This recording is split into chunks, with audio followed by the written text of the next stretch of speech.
looking forward to seeing some other colored jerseys this week, and obviously we're excited about EKU. I'm sure y'all have some questions, but they Coach Wells has been there for some time and will do a great job getting his guys ready to come in here and play football. And obviously we're excited about that. I know our guys are fired up to see something different than same colored jersey all week, every day, and be able to compete and see how they match up. So they'll look forward to that as well. Coach, your third fall camp with Coach Brom, has there been anything different defensively this year of what you guys have done as a staff in the offseason to get, now you've got so many transfers and so many newcomers. Has there been anything you all have specifically done different to get to this point? Well, Coach is he's such a strong attention to detail guy anyways, so I don't know if it was anything exceptionally new, but I will say starting immediately when we got back in the office in January, we started breaking down everything that gave us problems, from the past season, and then figuring out real reasons, why did this happen, and then what can we do to make it better, and obviously no matter what, anytime you look at something, you're going to find things you want to do better. So there's a lot of things where we sat around, spent a lot of time talking through the issues. Is there a better way to put a player in a position to make that play? Is there a better call? Is there whatever it happens to be, to give our guys the best opportunity to play fast and to be comfortable doing that. And Coach Brom was hands-on, as well as, Coach English throughout the entire spring. And then, obviously we were on the road recruiting, but as soon as we got back off, it was right back to solving those problems. So we're hoping that that'll show up and be very effective for us all fall, not just this coming Saturday. But, yeah, no doubt about it. It was a high priority to fix what wasn't working, to make sure that it, benefits us all throughout the season. And there were a lot of things that we did very well. So to make sure that if there's a way to even do that better, or at least keep those things consistent, be more consistent with them.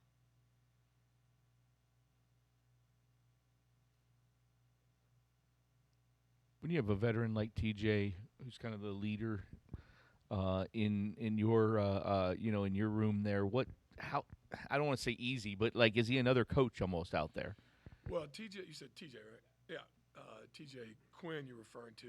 This is, this is his fifth year here, and this is his third year as a starter. And I think he's done some really good things in the past two seasons, but I don't think there's any doubt he is a really different animal as far as watching him in the spring, but then also, during fall camp. I see him doing things that I don't think he was comfortable doing, either knowledge-wise, personality-wise, or anything else. And now, he realizes I've got one more shot at this, so there's nothing to be reserved about. I've seen him moving some pieces, whether it be our other linebackers, whether it be defensive linemen, whether it be, safeties, just the communication, and they all work with each other in they're working together to make sure that we get in the right spot when the ball gets snapped, and then when the ball is snapped, that we execute. So TJ has done a fantastic job, and he's never done a poor job at that, but he's definitely done it's a different ball game for him right now. And that's something you don't see as much of in today's world, because players are all over, the country in different defenses, on different teams. And anyway, slice it, even a very smart player is not going to develop as he would if he can stay in the same system with the same coaching staff and all that kind of stuff. So I think that benefits him, and in turn it will benefit our defense throughout the year, no doubt. Mark, I'm curious about the other TJ in your room. He's kind of been slowed by injuries after he got here, but now that he's entering his third year, how's he progressed through fall camp and as game week is here? Well, he certainly has had some things that have hindered him, no doubt. When he came in, it was well known that he was rehabilitating and rehabbing that knee that first year. And then last year, very unfortunately, he hurt his hand week 2 or 3. I can't remember. It was early in the season, but was really starting to do some good things at that time. But right now, and I think coaching football years ago, you expected a guy kind of to come in and progress and learn.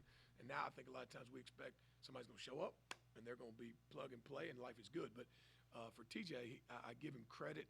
There's been some frustrations. Anytime you expect to come in as a highly recruited guy, and in your mind, I'm going to be able to participate and contribute early.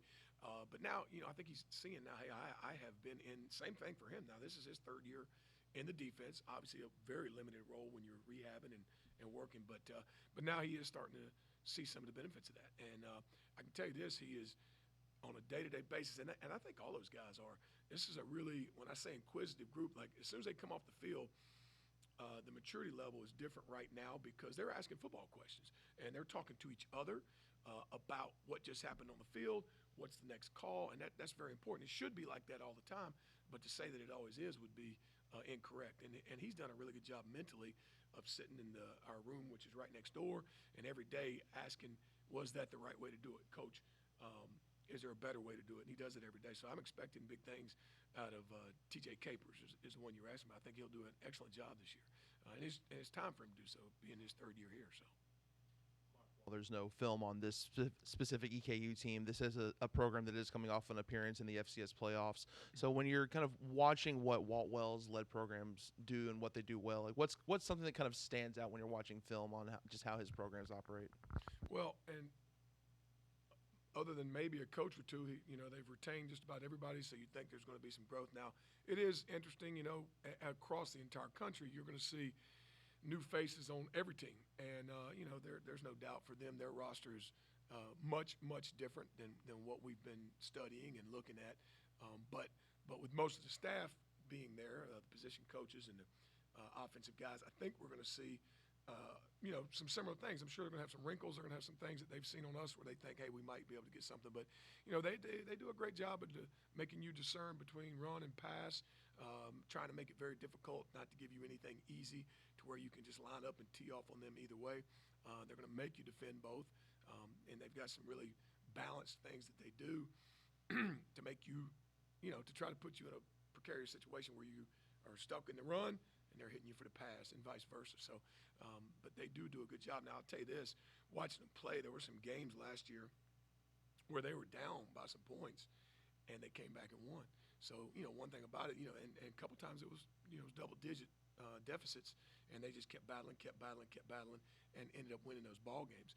And you mentioned, I think they won 8 games last year, and in the playoffs, you're talking an inch from advancing, on that last play of the game to the second round and another victory and all that kind of stuff. So I don't know him personally. I've got some friends that are very close to him. I know he's a quality football coach that has always produced at many, many different places at different levels, and I would expect the same on Saturday. He's going to do a lot of things to try to put us in positions that'll be advantageous for them, and we've got to obviously avoid that and continue to play fast and work through any tough times we have during the day, no doubt.